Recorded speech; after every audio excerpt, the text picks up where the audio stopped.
Am I weird for finding deviations from the Bleach manga exciting and impressive as I go along?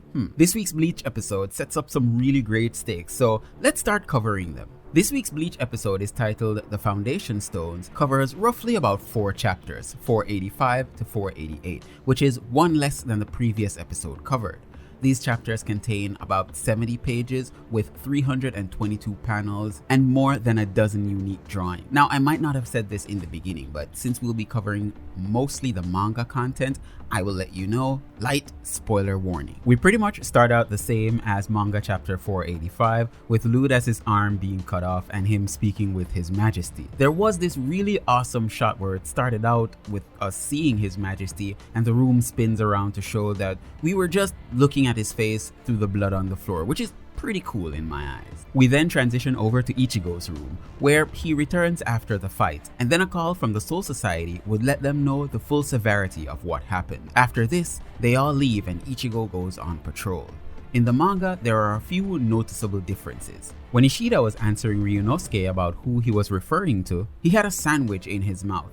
But in the anime, he didn't have one. Another one would be when Ryunosuke's phone rings. There's a small banter between him and Shino about his ringtone. Seems he recorded Shino humming, and he used it. This pissed her off, and so she punched him in the face before he answered the phone. It's at this point that Ryunosuke told everyone that an emergency order has been issued for them to return, as this is where they find out that the Captain Commander's lieutenant had died and they were having a funeral. From there, Akon relayed the same information he did in the anime. However, what's missing is when Ichigo would reflect on Ishida's word, telling him that the Soul Society wanted him to hear that information.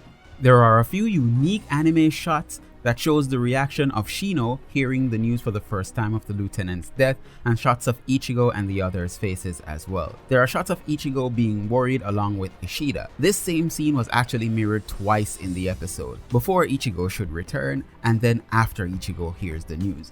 I'm not quite sure why this was done in the episode, as mirroring it twice would maybe pad the runtime, but we can move on for now. During his patrol, Ichigo would encounter Nell and Pesce falling from the sky.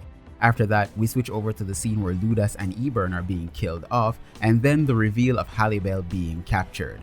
These scenes mirrored that in the manga, except for in the anime we heard Nell call out Ichigo's name before landing, while in the manga he just noticed a falling object. At the reveal of Harribel would be the end of manga chapter 484. Once Nell falls on Ichigo, there are a few gags that are played out, including Pesce falling from the sky and Ichigo kicking him in the royal jewels, or rather stepping on them. Though this scene was cut short in the anime, in the manga it went a little bit further, adding 5 additional panels before switching over to the funeral service.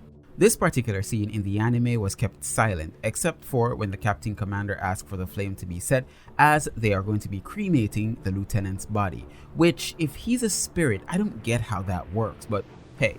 For the manga, however, we did have a few chatty members, with Byakuya and Renji telling the history of Chojuro, including that he achieved Bankai long before many of them were born. As such, a few extra panels were added, though honestly, I think the anime did this scene incredibly well. Now with the anime, we switch over to Ichigo's room, which seems to be meeting headquarters for everyone.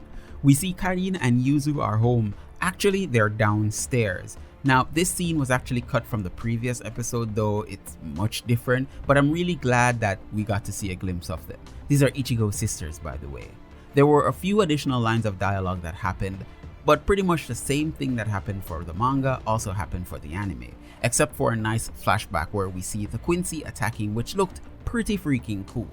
But anyways, with Ichigo and Ishida's little conversation, this was not in the manga. Instead, Kisuke just showed up. For this scene in the anime where the other Quincy picks up Ebern's medallion while they were cleaning up, he commented on how it's being used, however it didn't capture Ichigo's Bankai. It seems His Majesty isn't too surprised about this. Within the manga, we get dialogue back and forth between them, which His Majesty remarks that they will need to try a different approach with Ichigo, and that they would need to contact the Hunt Army in Hueco Mundo, which is actually the same team currently attacking there right now that Ichigo's headed to. For the next scene, with Kisuke speaking to Ichigo as they run through the Garganta, this pretty much goes the same as in the manga, and this would actually be the end of the chapter 487. However, within the next scene, it's actually the last panels of the previous manga that are played out, which is chapter 486. Within the next scenes, it's pretty much the same as how it would play out in chapter 487 though.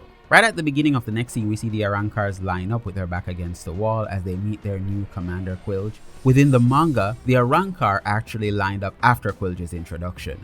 Things pretty much play out the same from here with the confrontation of Aizen's two previous assistant Arrancars. The only difference I could find was that the blade was a little bit higher than it was in the anime. And this proceeds on equal footing with the manga until the end of the chapter. At the start and the end of the last chapter, this is where we actually see some banter between Harribel's fraction. In the anime, this part was skipped, except for when Apache sneezes and then she asks Miller Rose if she was talking about her behind her back. I don't know about you, but personally for me, these characters aren't good. Let me know what you think about them in the comments below, but moving right along. Within the anime, we see them talking to Quilge and then smashing him into the ground, but for the manga, this didn't happen. Instead, one of the guards ran to him and he killed the guard. This is what got their attention. And then it cuts away after his speech to them about surrendering. There are some more cut content. Within the manga, during the captain's meeting, the captain commander actually orders the captains for battle.